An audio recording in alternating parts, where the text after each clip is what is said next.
So yan po mga kabiyaya, mga ka-reaction. Hanggang may galab shoutout sa inyo lahat. So ito po, pag-usapan po natin ngayon itong update po dito sa kaso ni Catherine Camilon.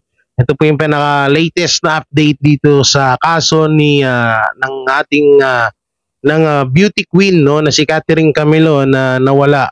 At ito nga, ang suspect ay ito pong kanyang karelasyon na si Alan De Castro. So ano na nga ba po ang nangyayari at bakit parang patagal po ng patagal parang paiksi po ng paiksi ang tsansa ng kanyang mga pamilya na ito si Catherine Camilon ay sinasabi ng iba na ito ay hindi na daw po buhay, pero syempre hindi pa rin tayo nawawalan ng pag-asa na itong si Catherine Camilon ay sana wagdating ng at makita pa rin natin to at maano natin siya na buhay, no? So syempre bago natin to simulan at pa pala, bali may mga latest tayong videong papanoorin kung ano na nga ba yung balita sa nangyayari, no? So yun, bago natin to simulan, don't forget to like, share, comment, and subscribe sa ating YouTube channel, mga ka-Dabarkads, mga kabiyaya, no? At ito, simulan na natin to. So ito po, yung report po ng PM ng News Blast, hindi pa rin makumpirma ng PNP kung buhay pa ba ang nawawalang beauty queen na si Catherine Camilon. Pero sana, no, ilang beses ko na inulit-ulit yan sa inyo, na kahit ako po ay nananalangin na sana po ay wala hong nangyaring masama kay Catherine Camilon. At sana kapag bago ma-resolve itong kaso na to ay makita natin siya at matagpuan siya na okay ang kanyang kalagayan. So ito po, at ito pa pala, yung isa pa po palang video, wait lang bali yung isang video po ay ito, kinumpirma na ang nagmamay-ari ng ibang natagpo ang buhok, no? Legal wife ni PM AJ De Castro, posibleng may kinalaman. Naku po, ito na nga ba? Ito na nga ba sinasabi ko sa yung mga suspetsa ng mga viewers din natin diyan na nagsasabi na itong asawa nga ni Alan De Castro, yung legal wife, ay may posibilidad po na tawag dito na isa rin siya sa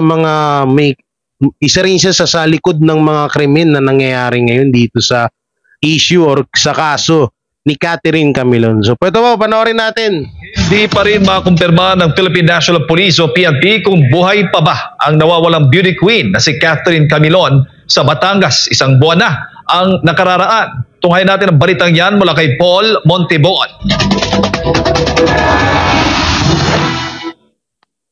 Sa kabila ng sunod-sunod na mga impormasyong nakukuha ng PNP kaugnay sa nagpapatuloy na investigasyon sa pagkawala ng beauty queen na si Catherine Camilon sa Batangas noong buwan ng Oktubre, nananatili pa rin mailap sa mga ito kung may buhay pa o nasa maayos na kalagayan pa rin hanggang ngayon ang biktima.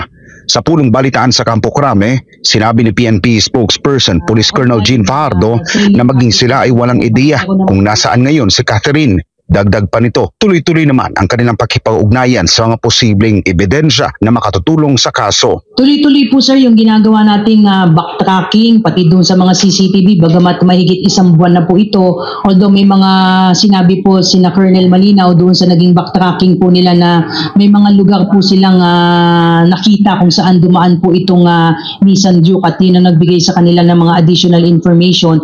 Bagamat we have to admit as of now po wala po pa talaga tayong clear na ma-establish na proof of life ni Catherine po, pati na rin po yung possible location po niya.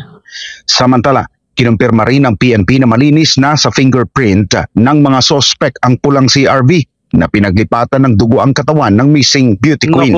Doon sa fingerprints po sir ay wala po silang na-leave na latent fingerprints po kasi ginamitan na po nila ng fuming examination po, pero wala po silang clear na latent print na na-leave po sa CRB po. Ibig sabihin po noon there's a possibility na pinunasan or nalinis na po para hindi po tayo makalift ng fingerprint. But malaking bagay po sir yung nagkaroon po tayo ng DNA match doon po sa magulang po ni Catherine dahil ito po ang nagpapatunay na isinakay po doon si Miss Catherine doon sa na-recover po na red CRV. Gate ng PNP, hindi pa rin ligtas ang mga suspect dito dahil sa mga nakuhang hibla ng buhok na makapagtuturo sa mga nasa likod ng pagkawala ng dalaga. Ilan lang doon sa hair strands ang nagmatch po doon sa DNA profile po ng magulang ni Catherine. Yung iba po doon ay hindi po nagmatch at ibig sabihin po ay meron pong nagmamay-ari ng iba o na doon sa mga buhok po na na-recover po doon sa loob ng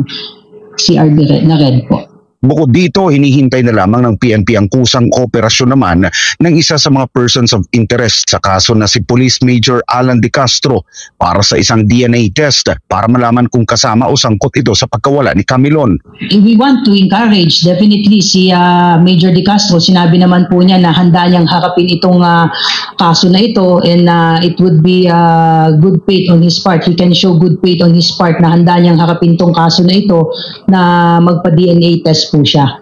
But hindi natin siya po pwedeng puwersahin dahil kailangan nating dumaan sa proseso. Kaya gaya nga ng sinabi ko, is it right for the PNP now to request for his DNA while ongoing yung preliminary investigation or kailangan po natin antayin na formal pong ma-file yung kaso sa level po ng court before we request the court to allow us to get the DNA profile po ni Major De Castro and possibly yung ibang mga suspect po to compare doon po sa mga hair strands na na-recover po sa CRB. Sa kabilang banda, natapos na rin ang case build-up at evaluation ng Batangas Police Provincial Office sa pagkawala ni Camilon.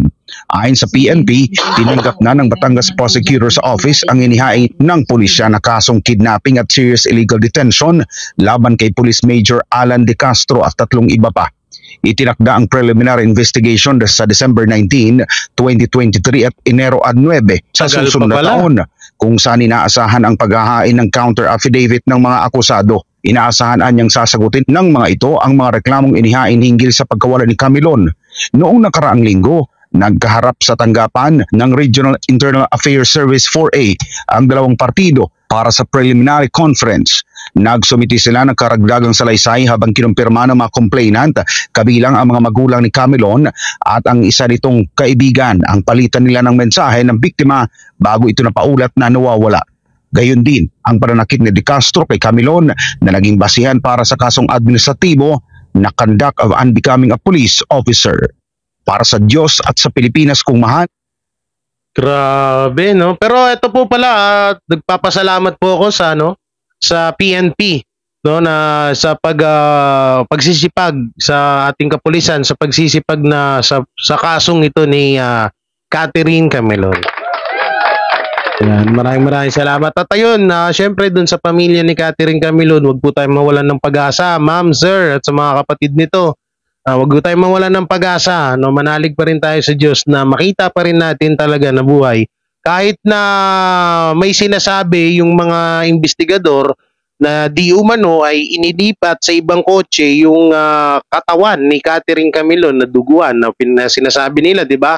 Ay manalig pa rin tayo na sana ganun lang, no? Sana ganun lang yung nangyari. Duguan, sige, sabihin na natin, no, sa duguan dahil sa pangbubugbog.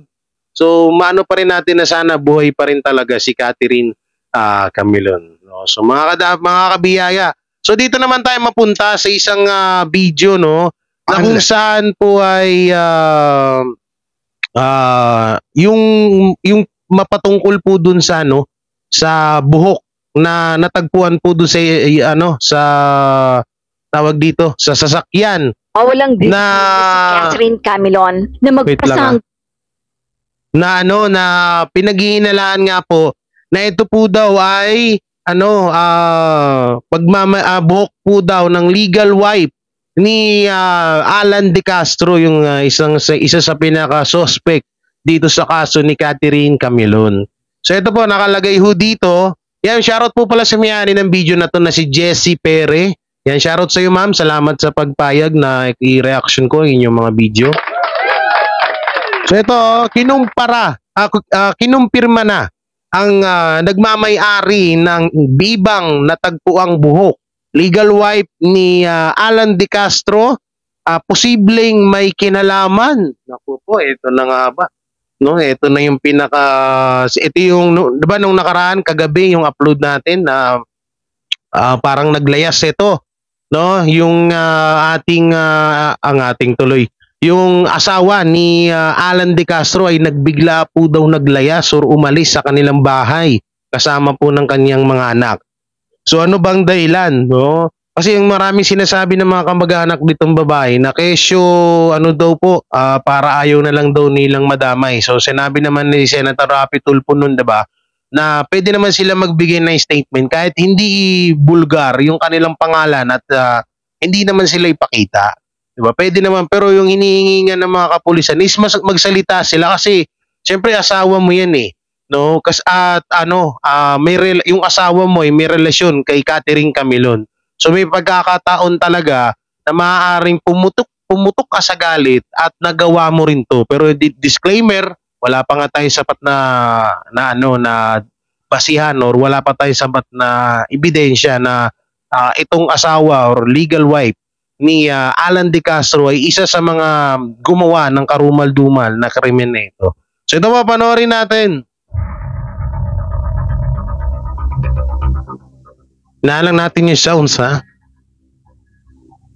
Charot. Narito ang latest update sa nawawalang beauty queen na si Catherine Camilon na magpasa hanggang ngayon ay pinaghahanap pa rin. Mahigit 1 buwan na ang nakakalipas.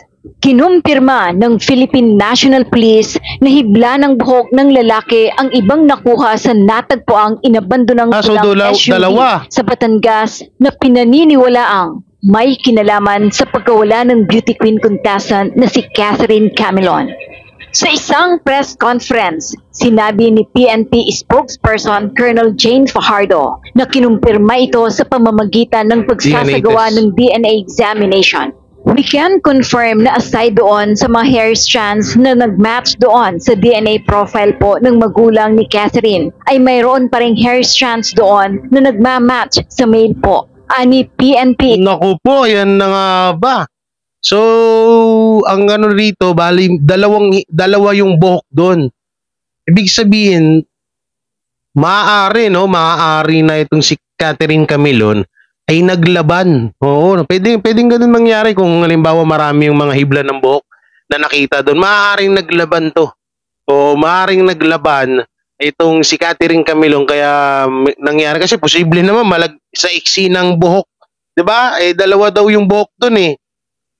Sa iksi ng halimbawa kung kay De Castro, kay Alan De Castro yung yung buhok na isa doon, may iksi buhok noon.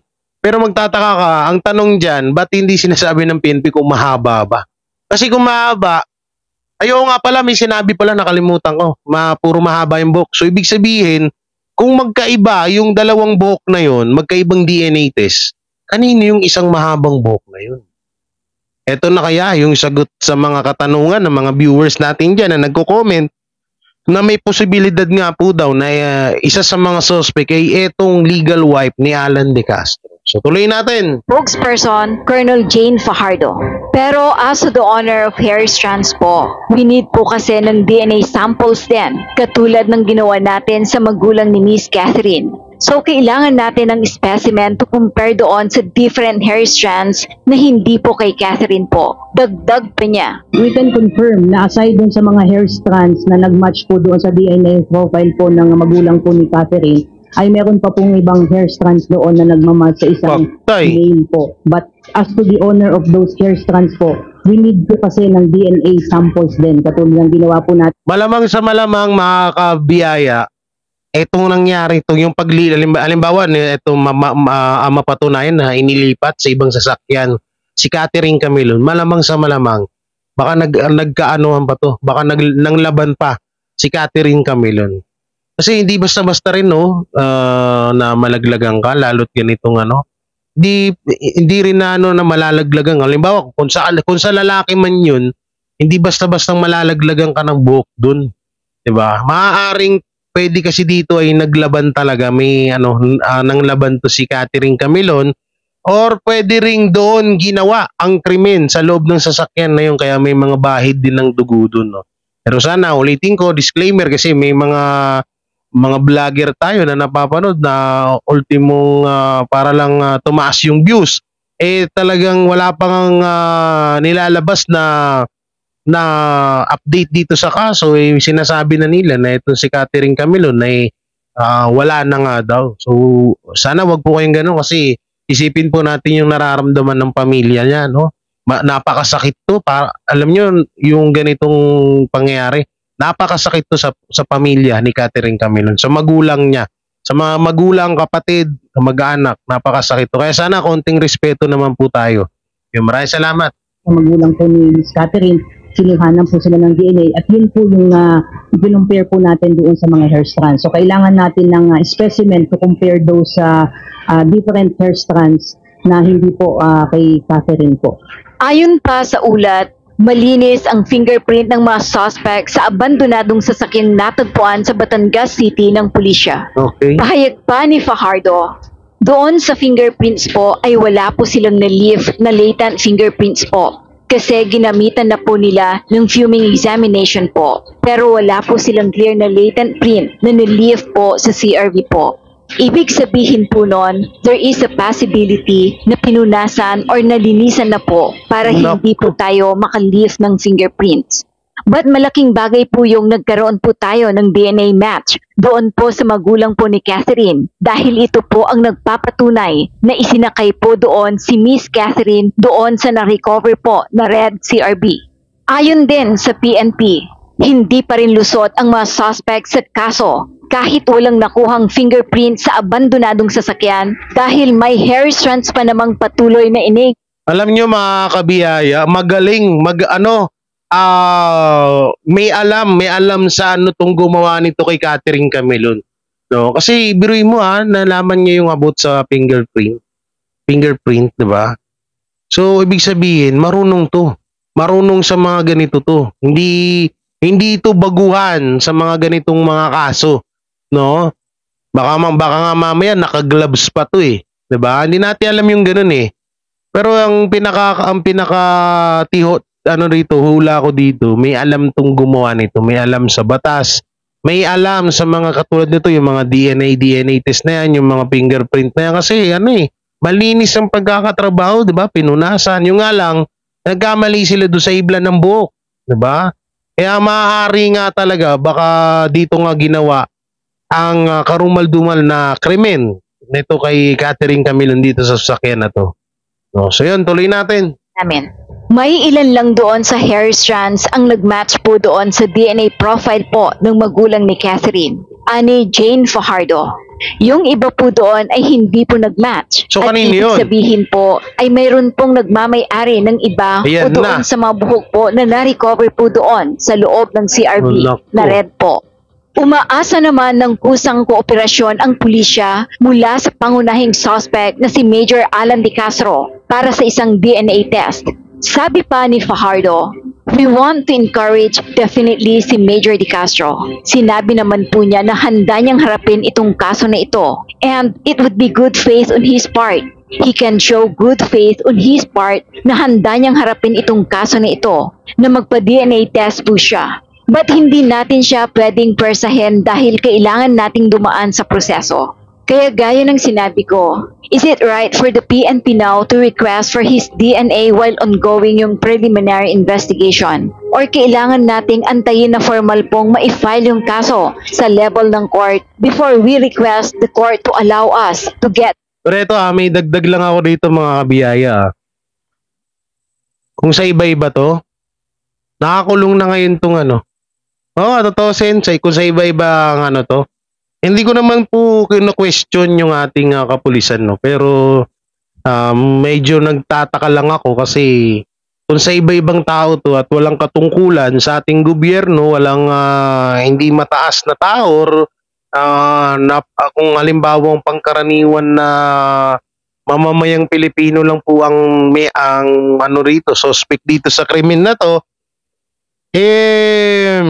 naka-detain na to. Yun lang ang lagi ko nakikita. So, syempre, si Alan De Castro ay isa sa mga major to. No? Major to si Alan De Castro. So parang ayun din yun ata yung kine-question ni Senator Rapi Tulfo, ni Idol Rapi Tulfo, na bakit hanggang ngayon parang pag-alagala lang dyan sa loob, or maaring pwede pang makatakas yan si Alan De Castro. Nga, ulitin ko, sa iba-iba, sure ball to, kulong agad. Pero dahil nga pulis at isa ring hindi rin basta-bastang tao to, si Major Alan De Castro, kaya ayun, bahala na sila dun. DNA profile ni Major De Castro and possibly yung ibang Yan mga pa. suspect po to compare doon po sa mga hair strands na na-recover po sa CRV. Samantala, hindi pa rin makumpirma ng Philippine National Police or PNP kung buhay pa ang nawawalang Miss Grand Philippines 2023 candidate at grade 9 teacher na si Catherine Camilon. Mahigit isang buwan at kalahati na mula nang mawala si Catherine noong October 12, 2023. Pero ayon sa PNP, marami raw silang impormasyong nakalap na maaring may kaugnayan sa pagkawala ni Catherine. Sad pa ni PNP spokesperson Colonel Jane Fajardo, tuloy-tuloy ang ginagawa nating backtracking, pati doon sa mga CCTV. Bagamat mahigit isang buwan na po ito. Although may mga sinabi po si Colonel Malinaw doon sa naging backtracking po nila na may mga lugar po silang nakita kung saan dumaan po itong Nissan Juke. At yon ang nagbigay sa kanila ng mga additional information. Bagamat we have to admit, as of now po, wala po talaga tayong clear na may establish na proof of life ni Catherine po. Pati na rin po yung possible location po niya. Ang tinutukoy ni Fajardo na si Colonel Malinaw ay si Police Colonel Jacinto Malinaw Jr., Regional Chief ng CIDG-4A. Patuloy pa rin di umano ang case build-up at evaluation ng Batangas Provincial Police Office hinggil sa kasong ito ni Catherine. Itinakda ang preliminary investigation sa kaso sa darating na December 19, 2023 at sa January 9, 2024. Dito ay So yung mga biyaya, no, doon nyo na lang panoorin yung full video kay Ma'am Jenny Ferrer. Yan. Thank you mama sa video. Pag payag mo na may reaction ko yung video mo. So yun, no, ang ano lang dito mga kabiyaya, no, may mga nagko-comment kasi na dapat asikasuhin daw, dapat mas pabilisin pa ng ating kapulisan yung pag-iimbestiga dito sa kaso ni Catherine Camilon dahil umabot na nga po na magdadalawang buwan na nga po ang kasong ito, magdadalawa. So ano na to, isang buwan na mahigit so magdadalawang buwan, no. So doon naman sa ibang mga basher, sa mga ibang mga netizen, may point naman po sila mapatungkol po dun sa bilisan pa, no, bilisan pa. Pero ito lang, sana intindihin nyo rin po yung ating mga kapulisan dahil hindi po ito basta-bastang kaso. Ayan po, ulitin ko po sa inyo, hindi po ito basta-bastang kaso. Siyempre marami pa po yung mga ginagawang pag-iimbestiga. Katulad po niyan, na nakita na ho yung sasakyan. So panibagong ano na naman yan, panibagong imbestiga na naman yan kung nandyan lang ba. Pero yung katawan ni Catherine Camilon or siya, kung nandyan lang ba sa malapit dito sa natagpuang red SUV. SUV ba yun? Hindi ko ano yung sasakyan, no? So, kasi sa akin, kung ako yung hindi ko rin ilalagay sa malapit no kasi syempre matatagpuan yun. So, maaari nga talaga na inilipat yun. May mga nababasa akong comment, baka nandyan lang daw sa mga tabi-tabi or baka nandyan lang daw sa mga kinukulong lang si Catherine Camilon. So about po dun sa kinukulong lang, good news po yun dahil buhay po si Catherine Camilon. Napakaganda pong balita nun na kinukulong lang, no? Nandyan lang sa tabi-tabi. Sana nga po ganun ang mangyari. Pero yung iba nga din na mga comment, dahil nga dun sa mga nakitang dugo sa sasakyan, medyo nagdududa na nga sila na ito si Catherine Camilon ay wala na nga po. Pero tayo, hindi pa rin tayo mawawalan ng pag-asa na gano'n, no? Na sana nga kapag nahanap na si Catherine Camilon na ito po ay buhay at hindi po po ang kanyang okay po yung kanyang kalagayan. Sana tinago lang talaga siya.